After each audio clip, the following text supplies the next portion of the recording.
Some things we want to talk about here. Challenging the process. These are the people that search for opportunities, like to experiment. Take those risks, but mitigate those risks by focusing on incremental change and small wins. Think about that. Our challengers in here. You guys take a little bit more risk sometimes. Now keep in mind, these practices aren't traits. What do I mean by that? I mean that this is not something that you are automatically born with. These are things that can be learned, can be taught, can be refined over time. And sometimes you may jump from one column to another depending on what stage in life you're in. And so understanding how to pull and push on those things will help you in that process of being successful. Inspiring a shared vision. These are the futuristic gentlemen, people in society, leaders. You can see it over the horizon, understanding that, you know what, I'm going to motivate you and rally you on board by inspiring that shared vision. You know, as our chapter presidents in here, these are the guys you can, you know, as politicians put it in today's speak, you can see over the horizon, those leaders that are transformational, realizing that you use a little bit of all of them from time to time. Looking at it now in terms of enabling others to act, fostering a collaboration, strengthening others, realizing that from this process, you are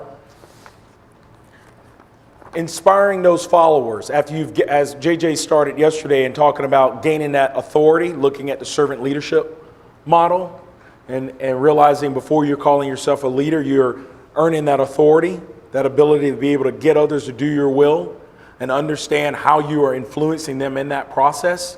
Here's a piece to look at that and how it would continue on and carry on by enabling others to act. You having the will to act.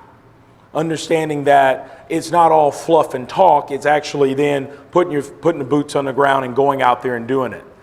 Putting your elbows in and actually doing some work, getting dirty. How does that relate in chapter situations? Think about it in terms of inspiring, you know, your risk advisor or your risk chairman, or understanding that as that position you hold, you have a responsibility to enable others so that when they see something going wrong, they then will step up and address it. They have the will to act. You're enabling them to think about that process. Encouraging the heart. Now, I know we're men, and oftentimes when we make presentations like this is the sector where folks say, well, that's the touchy-feely. You know what I'm saying. You know, I don't want to talk about my feelings. I don't want to go there. I got some smiles over here. You know exactly where I'm going with that. But don't be fooled. This is a very important practice in this process as well, because this is where the authenticity comes out. And realizing what you are going to do and how you're going to impact someone authentically is so very important. So very important in that process of discovering who you are. Again, showing people who you are through your values, through what your ethics are, as well as understanding that you don't want to cross between those pieces and how you act when you are engaging in conversation, when you are engaging in showing others the way, as well as think about it in your chapter situation. We have chapter officers in here. Going in and meeting with your Greek advisor, but then turning around and sharing a different message with your local chapter volunteers. Don't have a cross between that. You should be that same authentic individual in each of those two scenarios. It's much easier to then understand what your role is going to be. So a little bit about mission statements to start. Simple statement provides a reason for being. JJ stated yesterday, talking about the core, understanding yourself. Provides clarity and focus, is used when making choices, and is clear and concise. No matter what we want out of life, we have some type of mission. of what we want to do. We may have either written it down or we fly by the seat of our pants from day to day time periods and how we're going to actually fulfill that mission, recognizing what impact I, as an individual, will make to society. Our hope in this process is to help you quantify this statement, this mission, and then make it more real. Because when you see it, then you can believe it and actually then hold yourself accountable in terms of whether or not you're actually fulfilling the steps of that each and every day. So, starting out right now based on where you are in life, undergraduate students, your mission statement may be very simple in terms of, and I want you to think about it a little bit more than, right now I just want to get through this semester. Think about it in terms of what else you're going to add to it. How is it going to be something to really aspire to each and every day? And how are you going to align the things in your life to match that? So some of the things that we use to help frame this is using our late fraternity brother, Dr. Covey's work. And one of the things he states here about mission statements, where's Micah? Hey, where's he at? Hey, read this for us, Micah.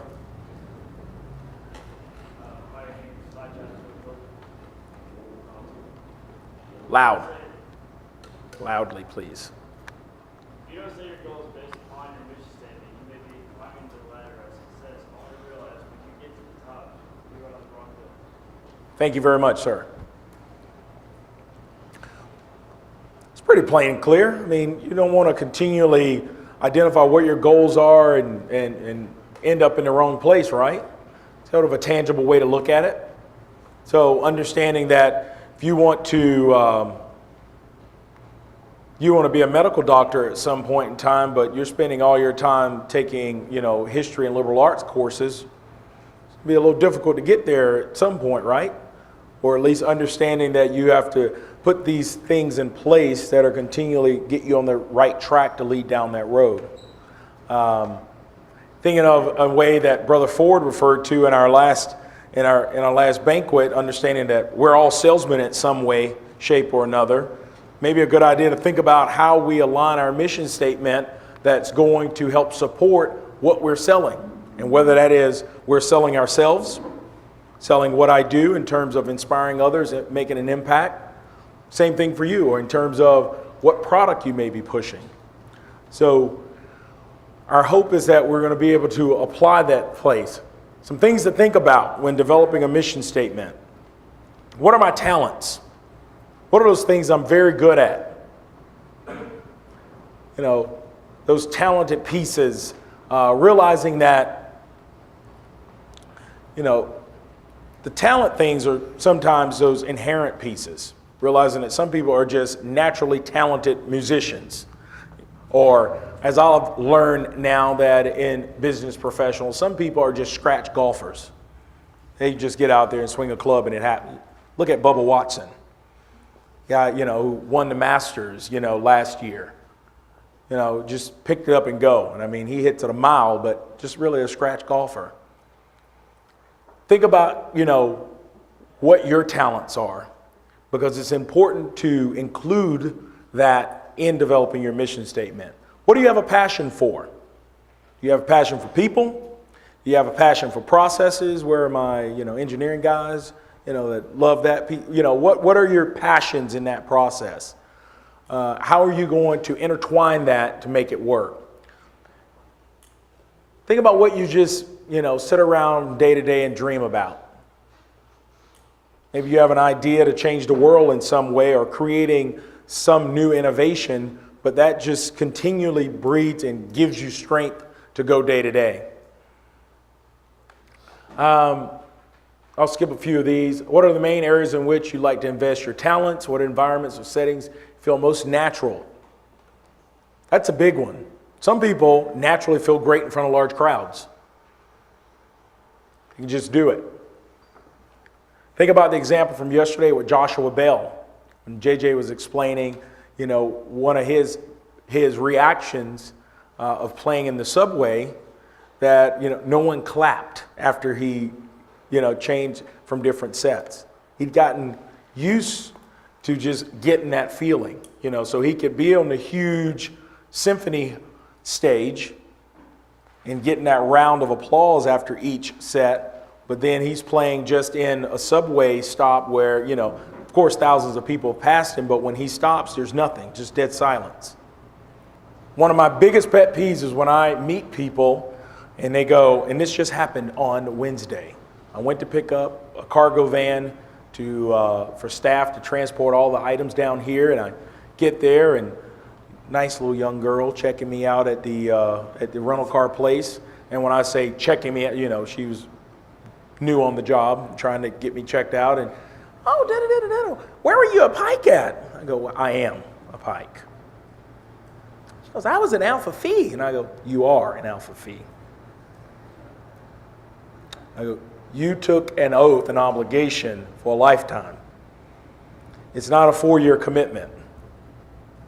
We have a role to play in this process to make sure that you continue to support those values and those principles you pledged to when you took the oath to join that organization.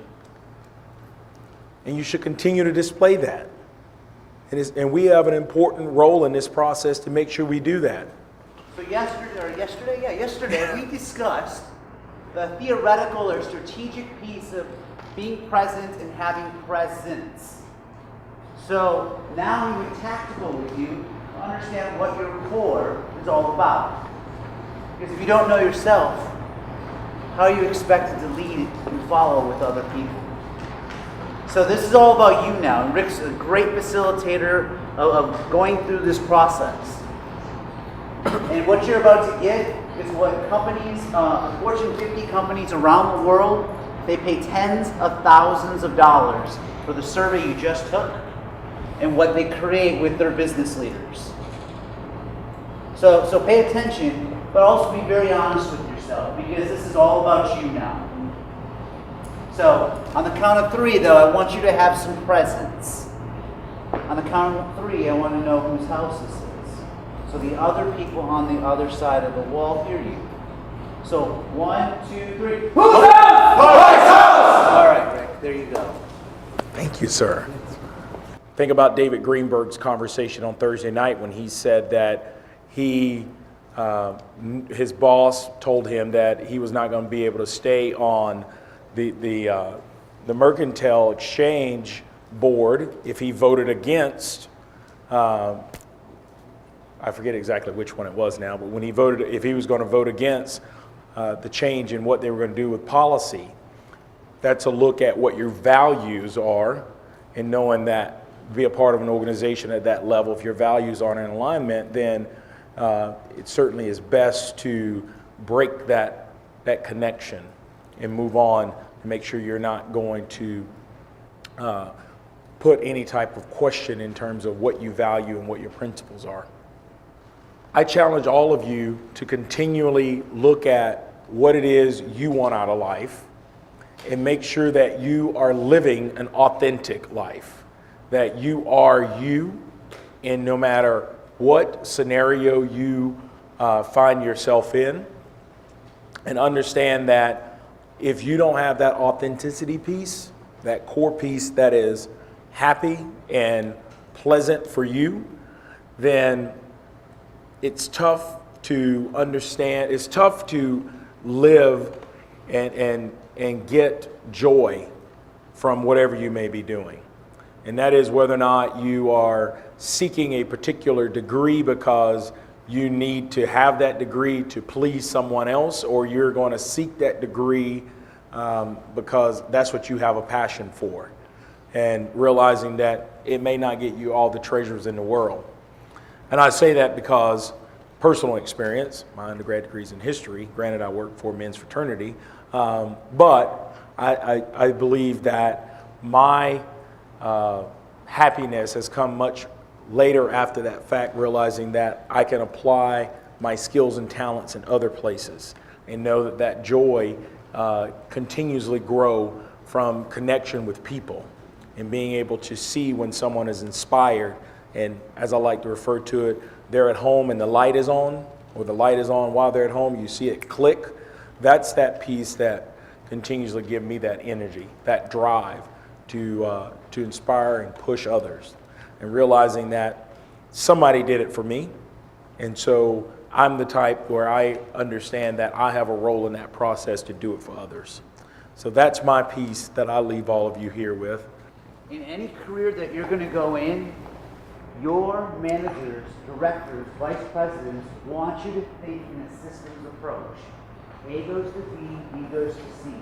So what you did right today and yesterday was started with your own mental A, and now it's time to apply it. Be a leader through leadership or through followership, thus creating presence.